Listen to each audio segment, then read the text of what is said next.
¿Y si te dijera que cuanto más persigues a una persona, más se aleja y que cuando por fin la sacas de tu cabeza, algo cambia por completo? Suena irónico, ¿verdad? Pasas días pensando en ella, imaginando conversaciones, señales y posibles futuros. Crees que estar pendiente te acerca, pero muchas veces ocurre justo lo contrario. Mientras más energía le das, más poder le entregas sobre tu tranquilidad.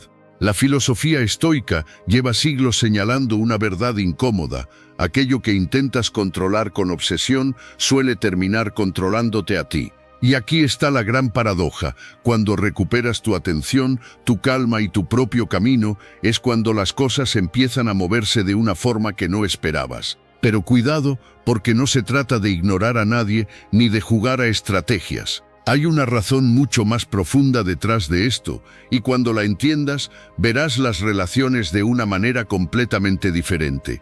Quédate hasta el final porque ahí está la clave que casi nadie comprende. Pero antes de comenzar, si encuentras útiles estos vídeos, te animo a suscribirte y activar las notificaciones para mantenerte informado sobre las últimas novedades. Comenzamos.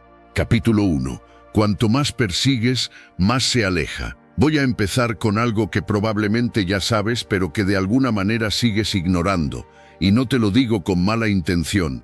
Te lo digo porque todos hemos estado ahí, todos, sin excepción. Hay una persona, o quizás la hubo, y en algún momento de tu vida decidiste, de manera consciente o no, que esa persona era importante, que valía la pena, y entonces empezaste a moverte hacia ella, primero con naturalidad, luego con un poco más de intención, y después, sin darte cuenta, ya estabas persiguiéndola.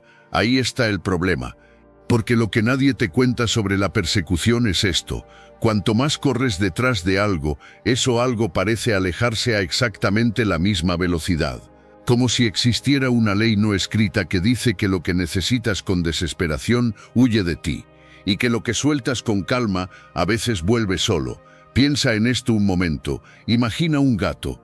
Sí, un gato. Si te acercas a un gato con ansia, con los brazos extendidos, corriendo hacia él, ¿qué hace? Se va, desaparece bajo el sofá o detrás de una planta. Pero si te sientas tranquilamente en el suelo, sin prestarle atención, haciendo tu vida, al rato está encima de ti ronroneando, no porque hayas hecho algo especial, sino porque dejaste de necesitarlo. Pues bien, con las personas funciona exactamente igual.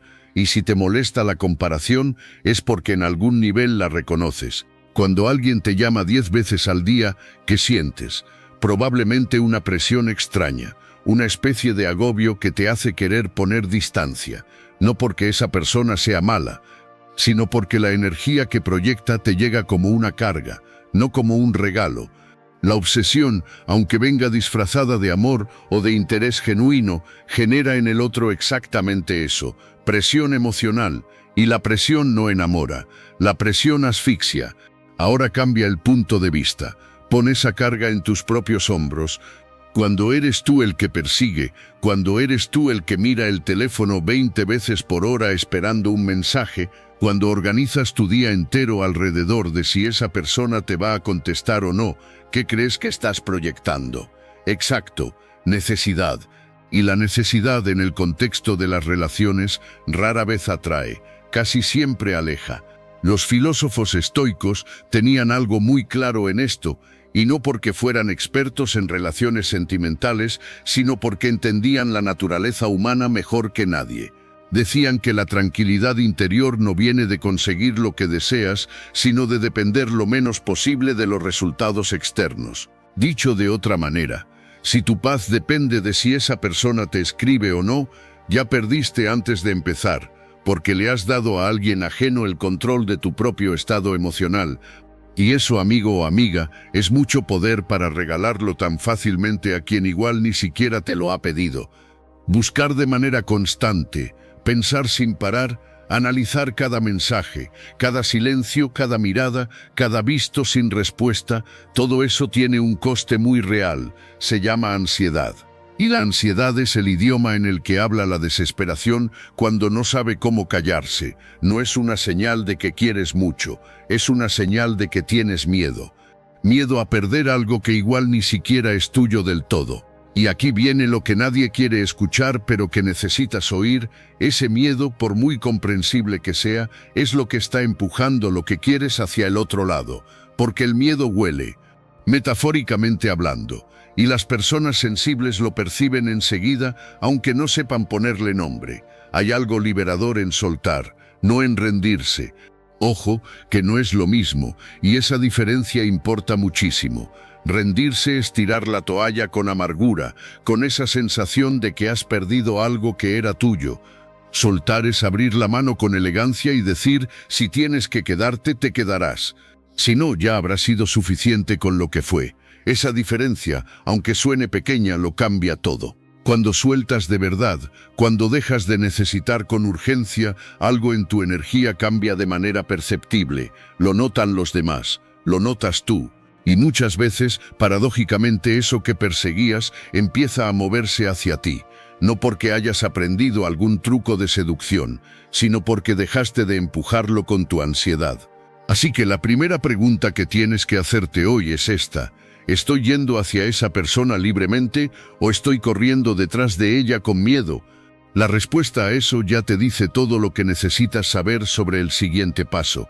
Y antes de que sigas, quiero que te quedes con esto, que perseguir no funciona, no es una opinión, es una realidad que puedes comprobar en tu propia historia si eres lo suficientemente honesto como para mirarla con calma. Nunca retengas con fuerza lo que solo puede quedarse si se siente libre. Y ahora que entiendes por qué perseguir aleja, lo que viene después es aún más interesante, porque no solo huimos de las personas, también huimos de nosotros mismos dentro de nuestra propia cabeza, y eso tiene un nombre y un precio, y justo de eso te hablo ahora. Capítulo 2.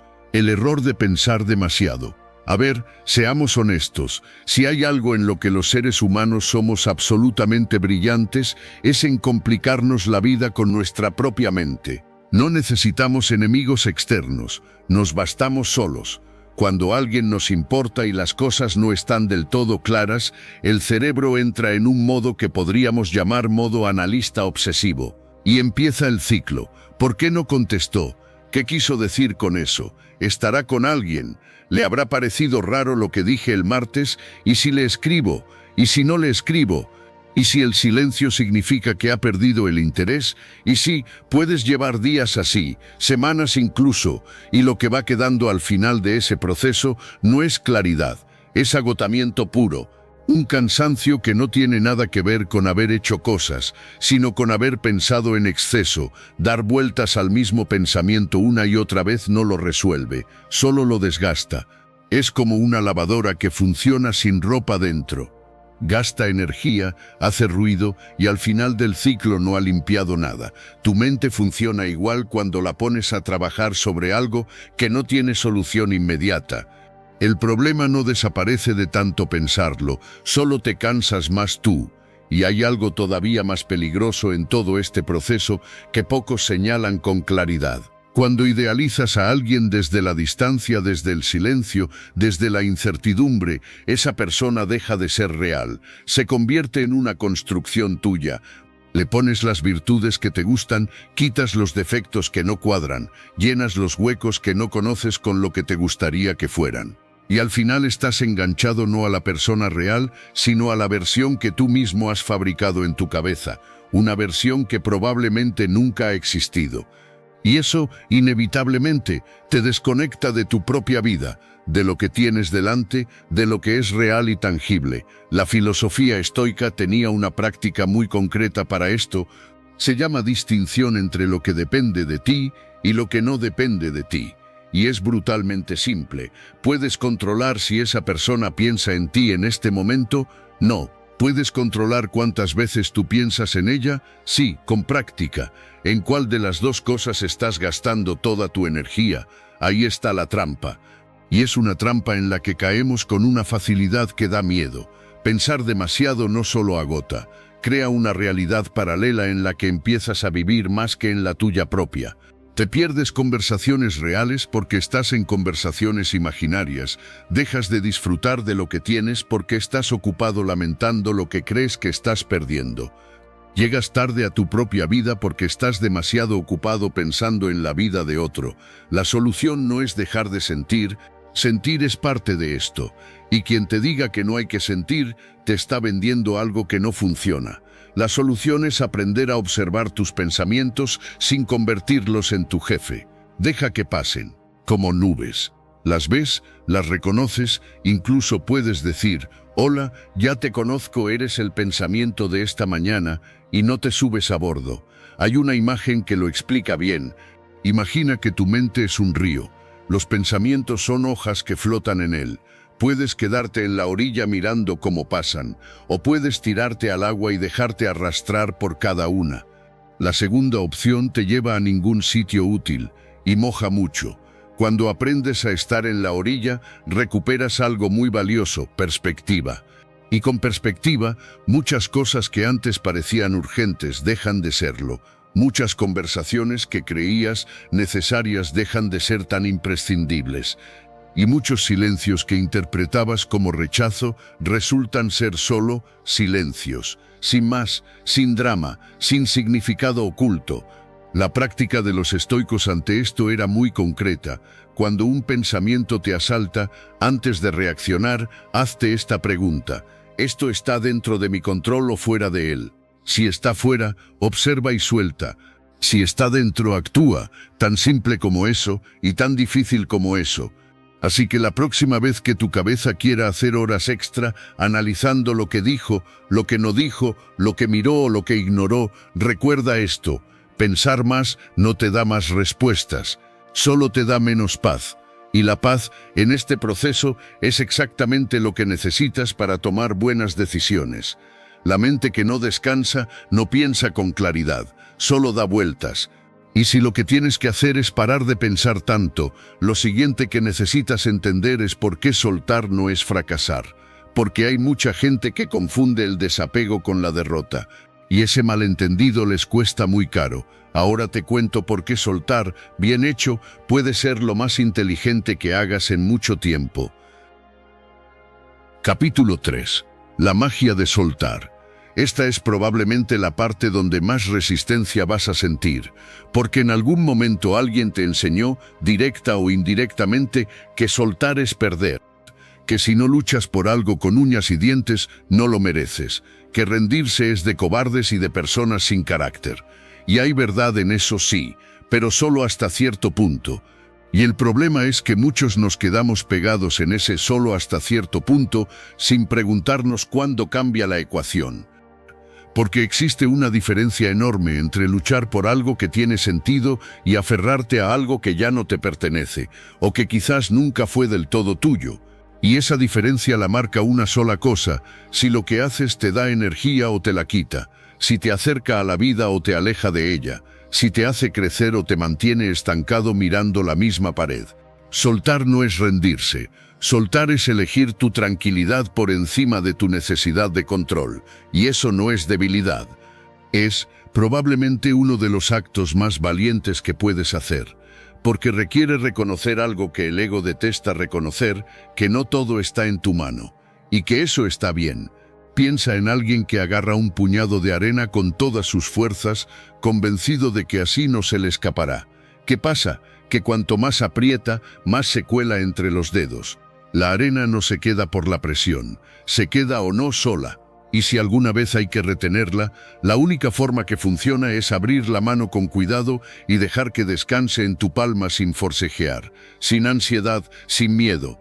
Con las personas funciona igual, y con los sentimientos y con los momentos. Cuanto más aprietas, más se pierden. Cuando sueltas de verdad, cuando dejas de construir tu felicidad sobre si esa persona está o no está, algo empieza a cambiar dentro de ti de manera casi inmediata. Recuperas algo que habías dado sin darte cuenta: tu tranquilidad, tu claridad mental, esa sensación de que puedes pensar con calma sin que todo dependa de un mensaje que puede llegar o no, sin que tu humor del día dependa de si alguien te vio o no te vio. La filosofía estoica insiste mucho en esto.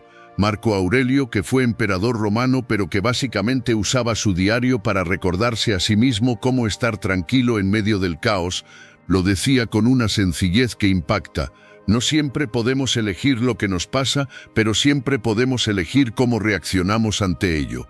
Soltar es eso exactamente. Es elegir no reaccionar con desesperación. Es decirle a la situación, estoy aquí, lo veo, lo reconozco, pero no voy a dejar que me arrastre. Cuando te liberas de las expectativas innecesarias, empiezas a sentirte más ligero. Y eso no es una forma poética de hablar, es literalmente lo que ocurre. La cabeza pesa menos cuando no la llevas llena de escenarios que no existen y de conversaciones que solo has tenido tú. Y hay algo más que ocurre cuando sueltas de verdad, algo que nadie espera. Paradójicamente dejas de proyectar desesperación. Y la desesperación es, probablemente, lo menos atractivo que existe en una persona. No porque sea fea, sino porque activa en el otro un instinto de distancia casi instintivo. Mientras que la calma, la serenidad, la persona que está bien consigo misma, sin necesitar nada urgente de fuera, esa persona atrae. Sin esfuerzo, sin estrategia, solo siendo. No te estoy diciendo que finjas que no te importa. Fingir es cansado, requiere energía constante y además se nota mucho más de lo que crees. Te estoy diciendo que trabajes de verdad en llegar al punto donde tu vida sea lo suficientemente rica y tuya como para que lo demás sea un extra valioso, no una condición imprescindible para funcionar. Cuando llegas a ese punto todo cambia. La forma en que te ven, la forma en que te relacionas, la forma en que tú mismo te sientes al despertar cada mañana. Quien aprende a soltar descubre que tenía las manos llenas de lo equivocado. Bien. Ya entendemos qué pasa cuando perseguimos, por qué pensar demasiado nos hunde y cómo soltar puede liberarnos. Pero ahora viene algo que tiene todavía más miga. Porque ¿qué ocurre exactamente cuando dejas de necesitar? ¿Qué cambia en tus relaciones, en cómo te ven los demás y en cómo te ves tú? Eso es lo que viene ahora. Y te adelanto que es de lo más revelador de todo lo que hemos hablado hoy. Capítulo 4. Cuando dejas de necesitar. Hay algo en la dependencia emocional que nadie te cuenta del todo claro, y es que no solo te hace daño a ti, también incomoda enormemente al otro, de una manera que a veces ni sabe explicar, pero que siente claramente. Cuando alguien percibe que su presencia es imprescindible para que tú estés bien, cuando nota que eres incapaz de funcionar con normalidad sin saber de él o de ella, sin tener confirmación constante de que sigue ahí, algo en esa relación se tuerce. Porque nadie, absolutamente nadie, quiere sentirse como una obligación, como si no fuera una persona libremente elegida, sino una muleta emocional sin la que el otro no puede caminar. Y el problema es que la dependencia emocional casi siempre llega disfrazada de amor. Es que te quiero mucho y por eso te necesito. Es que me importas tanto que no puedo pensar en otra cosa. Y sí, quizás es verdad que hay sentimiento genuino detrás de eso, pero hay una diferencia muy importante entre querer a alguien y necesitarlo para sobrevivir emocionalmente. La primera forma de querer es generosa, te expande, te hace mejor persona. La segunda, aunque venga del corazón, es una carga, y tarde o temprano las cargas cansan. Los filósofos estoicos hablaban de autarquía. No te asustes con la palabra. Significa autosuficiencia interior. La capacidad de estar completo en ti mismo sin necesitar que nada externo te rellene constantemente. Y no es una idea fría ni desconectada del amor o de las relaciones. Es, al contrario, la base de cualquier relación verdaderamente sana. Porque cuando dos personas que están bien solas eligen estar juntas, eso es una elección libre y consciente. Y las elecciones libres son infinitamente más poderosas y duraderas que las necesidades disfrazadas de amor. Cuando dejas de necesitar, algo en el equilibrio de tus relaciones cambia de manera casi automática. Dejas de estar en una posición de debilidad implícita. Dejas de hacer cosas por miedo a perder, que es la peor razón para hacer cualquier cosa. Dejas de callar lo que piensas para no molestar. Dejas de aguantar lo que no está bien porque temes quedarte sin nada y empiezas a relacionarte desde un lugar completamente diferente, desde la libertad, desde la elección, desde el querer sin el miedo como telón de fondo. Y la libertad, seamos claros, resulta mucho más atractiva que la desesperación, no porque sea un truco o una táctica de seducción sino porque cuando una persona está bien consigo misma, lo irradia de manera natural. Se nota en cómo habla, en cómo camina, en cómo mira a los demás, en cómo no necesita tu aprobación para saber que está bien. Hay una seguridad tranquila en esas personas que es magnética sin pretenderlo. Claro que hay un trabajo previo para llegar ahí, y no ocurre de un día para otro solo porque lo decidas. Pero empieza con algo muy concreto: la decisión de dejar de poner tu bienestar emocional en manos de otra persona, no porque esa persona no lo merezca, sino porque tú te mereces ser el primer responsable de tu propia paz. Nadie más puede serlo de manera sostenida. Cuando te mueves desde la plenitud y no desde la carencia, cuando vas hacia las personas desde un lugar de abundancia y no de vacío, las relaciones dejan de ser rescates mutuos disfrazados de amor y se convierten en encuentros entre iguales. Y los encuentros entre iguales, a diferencia de los rescates emocionales, tienen futuro de verdad. La persona que no te necesita para estar bien es la que más ganas tienes de tener cerca. Y hablando de estar bien sin depender de nadie, lo siguiente es quizás lo más concreto y lo más práctico de todo lo que vamos a ver hoy. Porque no basta con soltar a los demás. Hay que volver a ti. Hay que reencontrarse con esa persona que llevabas tiempo teniendo en segundo plano. Y eso tiene pasos muy concretos. Vamos. Capítulo 5. Vuelve a ser tu prioridad.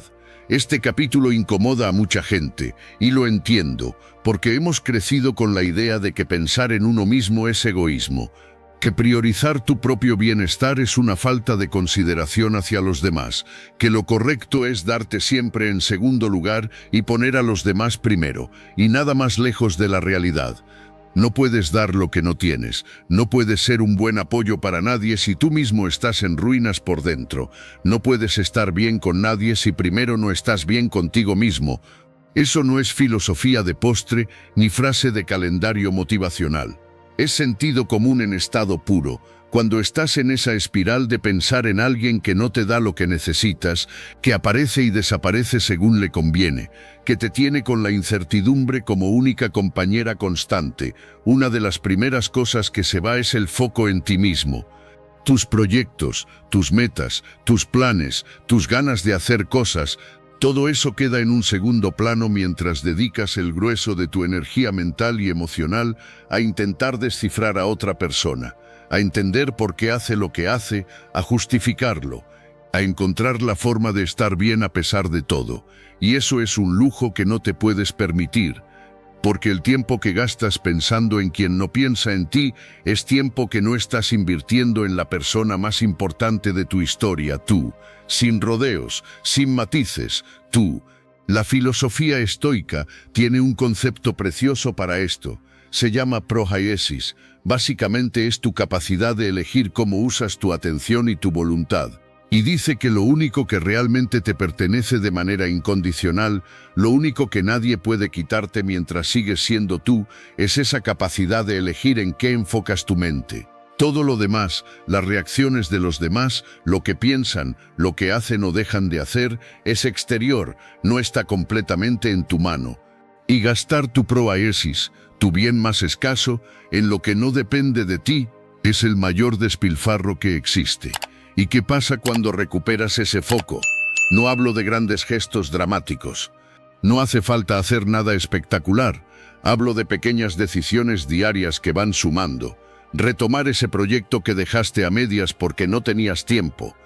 Volver a hacer aquello que te gustaba y que habías ido abandonando porque todo tu espacio mental estaba ocupado. Invertir en tus amigos, en tu trabajo, en tu cuerpo, en tu mente. Hacer cosas que te recuerden quién eres cuando no estás esperando que alguien te defina. Cuando empiezas a construir de nuevo sobre ti, tu autoestima se fortalece de una manera que ninguna relación puede darte desde fuera, porque una cosa es que alguien te diga que eres valioso, y otra muy distinta es que tú lo sientas porque estás viviendo de acuerdo con lo que quieres ser. La primera sensación se va cuando esa persona se va, la segunda se queda contigo. Y hay algo fascinante que ocurre cuando vuelves a ser tu prioridad sin culpa y sin drama. Empiezas a descubrir partes de ti que habías olvidado o que directamente nunca habías explorado del todo. ¿Quién eres tú sin esa persona? ¿Qué te gusta cuando no estás pensando en lo que le gusta a ella? ¿Qué tipo de vida quieres construir cuando dejas de construirla en función de si esa persona va a estar en ella o no? Esa versión tuya, la que está enfocada y tiene dirección propia, es tu mejor versión, y es también, sin que lo busques ni lo pretendas, la más magnética. El día que te convertiste en tu propia prioridad fue el día en que empezaste a vivir de verdad. Perfecto, ya estás empezando a recuperar el centro de tu propia vida. Pero hay algo más que necesitas entender, y es quizás lo más difícil de interiorizar porque va en contra de todo lo que sentimos de manera instintiva cuando nos importa a alguien. Hablamos del desapego, no de la indiferencia, del desapego. Y la diferencia entre los dos importa más de lo que crees. Capítulo 6. El secreto del desapego. El desapego tiene mala prensa, suena a frialdad, a distancia forzada, a que no te importa nada ni nadie. Y la gente lo confunde constantemente con la indiferencia, que es una cosa completamente distinta, con consecuencias completamente distintas. Ser indiferente es no sentir, o peor, fingir que no sientes. El desapego es sentir, reconocer lo que sientes, y aún así no aferrarse a ello como si te fuera la vida en ello. Es una postura mucho más madura y en el fondo mucho más valiente. Piénsalo así. Imagina que estás dentro de una casa cálida y bien iluminada, mirando por la ventana cómo cae una tormenta. Ves los rayos, escuchas los truenos, reconoces que la tormenta existe y que es intensa, pero no estás bajo la lluvia, no te empapa, no te arrastra. El desapego es exactamente eso. Puedes ver la tormenta, reconocerla, incluso respetar su intensidad, sin tener que salir corriendo hacia ella solo porque está ahí. No puedes controlar a los demás. Esta frase parece obvia hasta que la necesitas de verdad. Y entonces te das cuenta de que llevas meses, a veces años, intentando hacer exactamente lo contrario. Controlar si te llaman, controlar si te piensan, controlar si sus sentimientos hacia ti cambian o permanecen, controlar el resultado de algo que está, en gran medida, fuera de tu mano. Y cada vez que lo intentas, te desgastas tú. La situación, mientras tanto, sigue siendo igual de impredecible. La filosofía estoica construyó toda una forma de vivir alrededor de esta idea fundamental. Epicteto, que empezó siendo esclavo y terminó siendo uno de los filósofos más respetados y citados de la historia, lo decía con esa contundencia que solo da quien ha sufrido de verdad y ha encontrado paz de todas formas. Algunas cosas dependen de nosotros, otras no. Y tu trabajo es distinguir claramente entre unas y otras. Lo que no depende de ti, suéltalo, no porque no te importe, sino porque aferrarte a ello no cambia el resultado. Solo te hace daño a ti. La realidad sigue siendo la misma. Tú eres el único que sufre. Cuando aceptas la incertidumbre con honestidad, sin fingir que no existe pero sin dejar que te paralice, algo interesante ocurre. Te da paz, no una paz falsa ni un me da todo igual, sino una paz real que viene de saber que hagas lo que hagas, el resultado final no está completamente en tu mano, y que eso está bien. Que la vida no necesita tu control constante para seguir su curso. Menos apego no significa menos amor, significa menos sufrimiento innecesario. Significa que puedes querer de verdad sin que ese querer te destruya si las cosas no salen exactamente como esperabas. Y eso, en el fondo, es querer de manera mucho más madura y sostenible. La calma atrae. Sé que suena a frase de cuadro decorativo, pero es verdad y tiene una explicación muy concreta. Las personas que están en paz consigo mismas, que no persiguen ni desesperan, que no se cuelgan de nadie buscando completarse, tienen algo que los demás perciben sin saber exactamente qué es. Tienen espacio interno, tienen amplitud, no están al límite.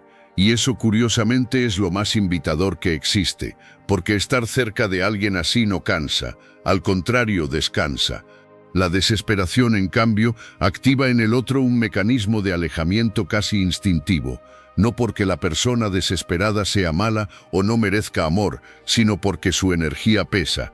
Y nadie tiene ganas de cargarse con el peso emocional de otro cuando el suyo propio ya es suficiente. El desapego, bien entendido y bien practicado, es un regalo que te haces a ti mismo primero. y que de paso acaba beneficiando también a todos tus vínculos. Solo quien aprende a estar bien solo aprende a estar bien acompañado. Y ahora viene algo que, si has llegado hasta aquí, ya habrás escuchado antes y probablemente habrás experimentado en carne propia, porque hay un momento concreto, casi matemático en su precisión, en el que las personas reaparecen, y siempre ocurre en el mismo instante, justo cuando empiezas a estar bien sin ellas. Vamos a hablar de eso ahora, porque merece toda la atención del mundo.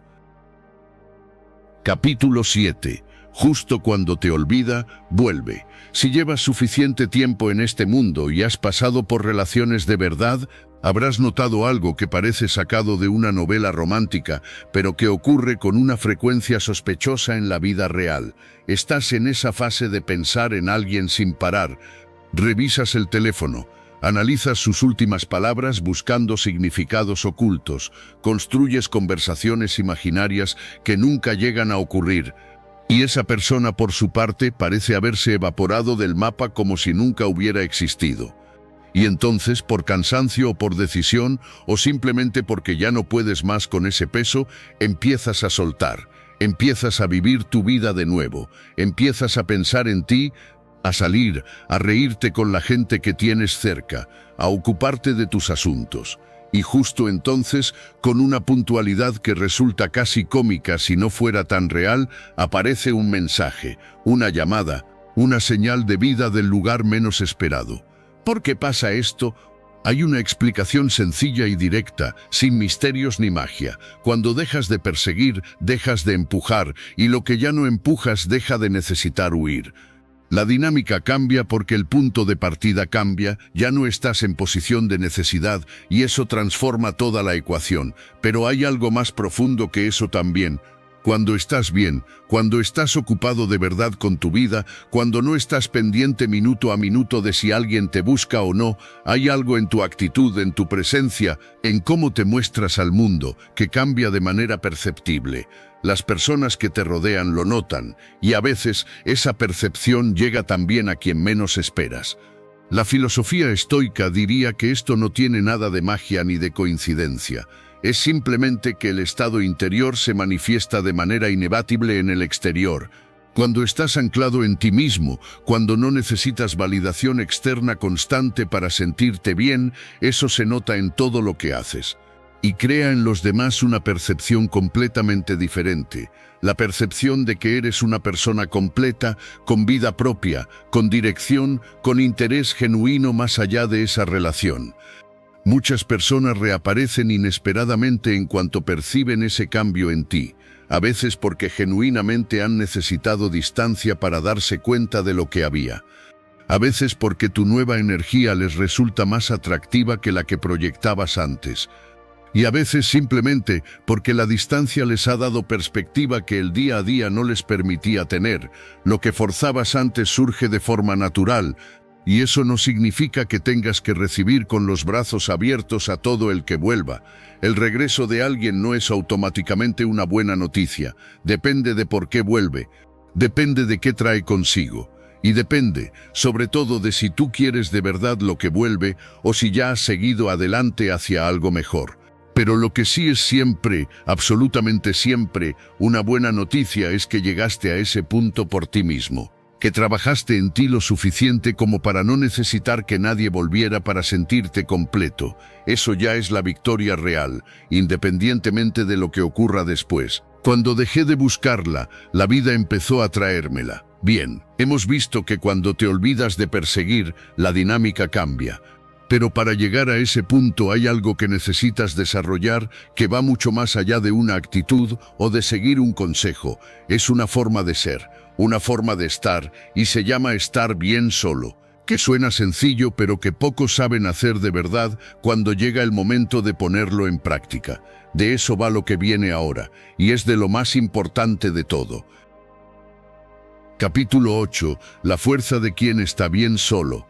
Hay personas que entran a una habitación y se nota, no por cómo van vestidas, no por el perfume que llevan, no necesariamente por lo que dicen. sino por algo más sutil, más difícil de definir pero inmediatamente perceptible, por la forma en que no necesitan nada de esa habitación para estar bien en ella. Y eso, aunque no puedas ponerle nombre exacto en el momento, es lo más atractivo que existe en una persona. A eso se le llama seguridad personal.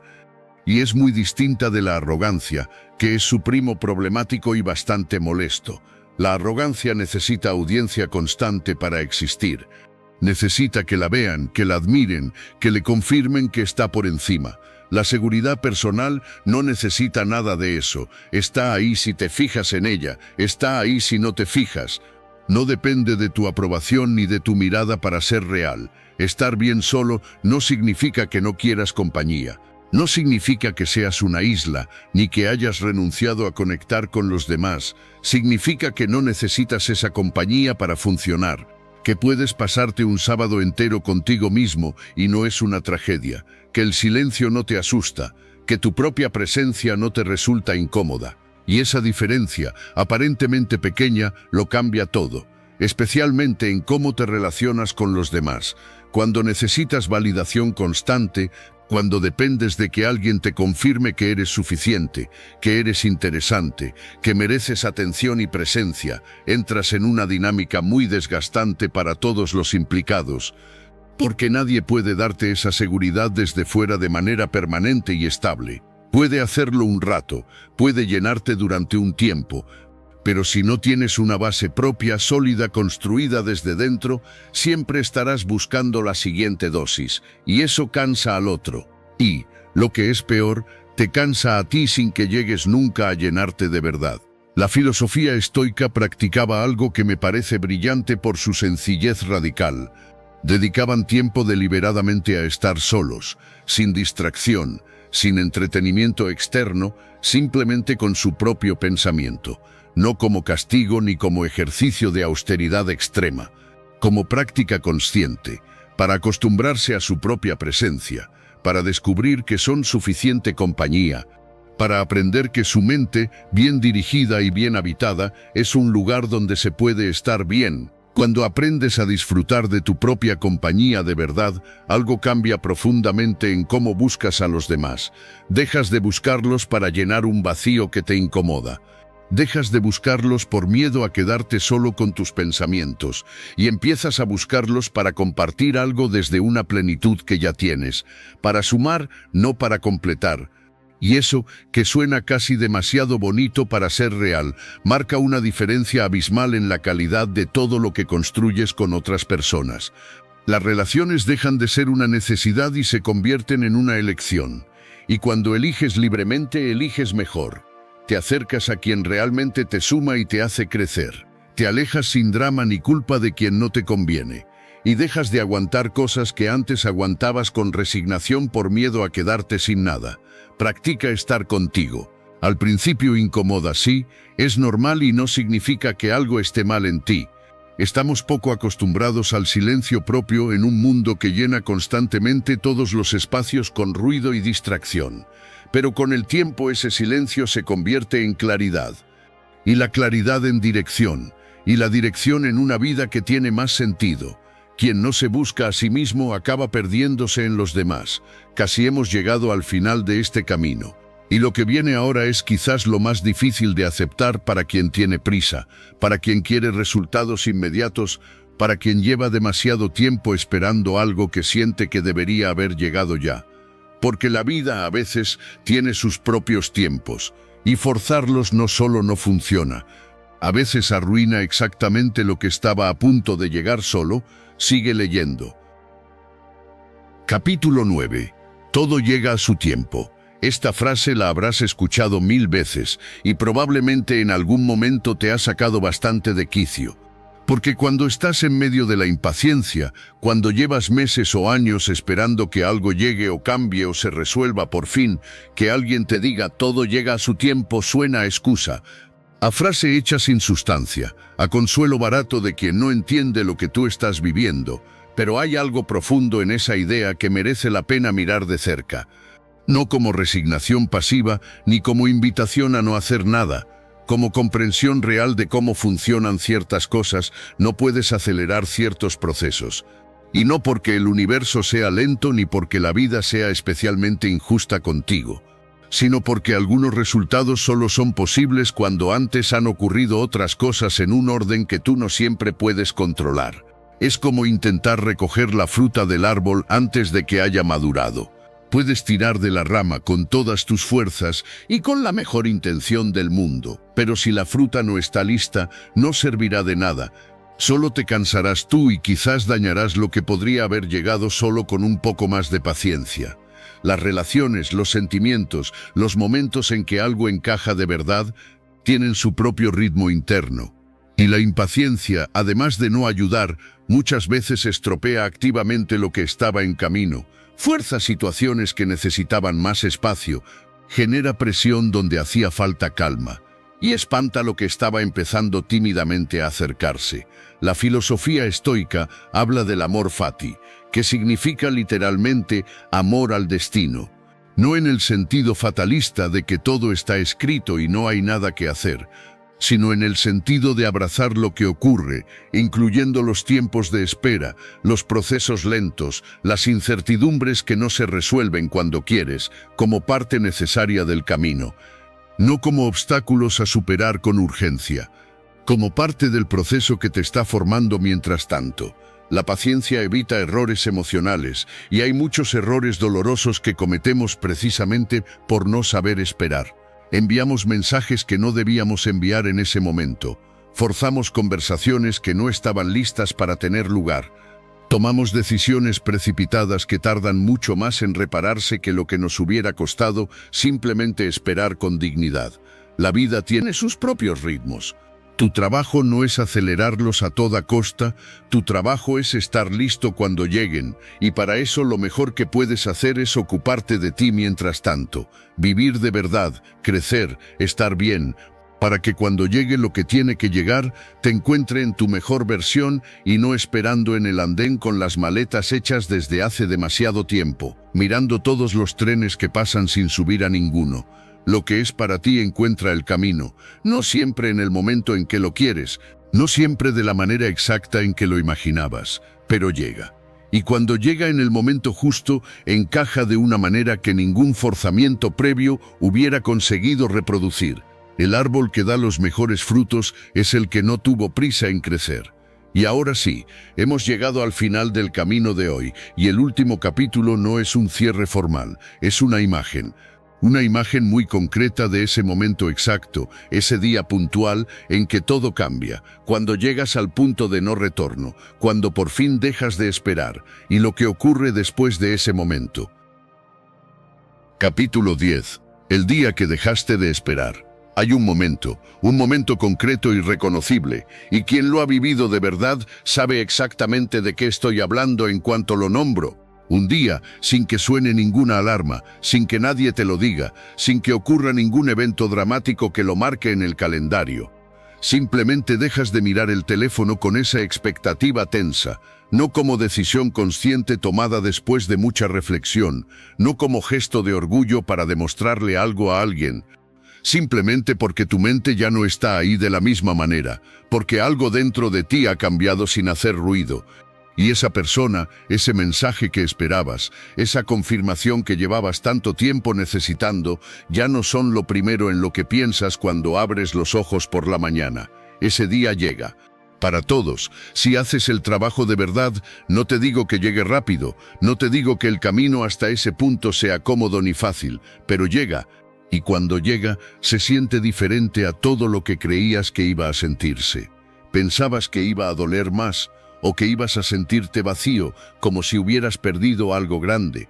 Y en cambio lo que sientes es otra cosa completamente distinta. Espacio, aire, una claridad que hacía mucho tiempo que no experimentabas.